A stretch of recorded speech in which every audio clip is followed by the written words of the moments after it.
Elle avait multiplié les appels à se rendre aux urnes. La voilà, Carrie Lam, chef de l'exécutif de Hong Kong.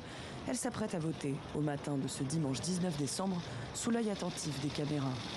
Hong Kong doit élire aujourd'hui des membres de son Parlement qui sera pour la première fois composé exclusivement de candidats dits patriotes, c'est-à-dire agréés par le régime de Pékin.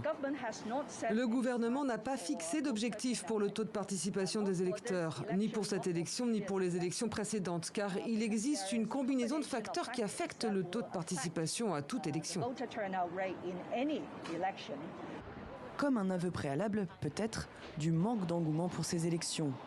Il faut dire qu'elles excluent la quasi-totalité des candidats de l'opposition qui sont actuellement derrière les barreaux, en liberté sous caution ou en exil. Sur les 90 sièges, seuls 20 sont à pourvoir au suffrage universel, le reste étant désigné par divers comités et groupes d'intérêt acquis au régime chinois. La priorité est que les candidats soient des patriotes et qu'ils aiment Hong Kong, qu'ils veulent son bien.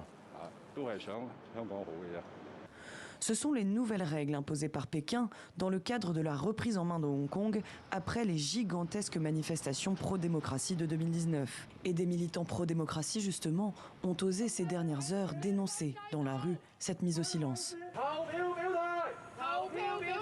Voter blanc ou s'abstenir reste légal à Hong Kong, mais encourager ces pratiques ou appeler au boycott d'élections constitue, depuis cette année, une infraction pénale. En vertu de cette nouvelle loi, 10 personnes ont été arrêtées et 5 militants pro-démocratie réfugiés à l'étranger sont sur le coup de mandat d'arrêt. Ils risquent jusqu'à 3 ans de prison et une amende d'environ 23 000 €.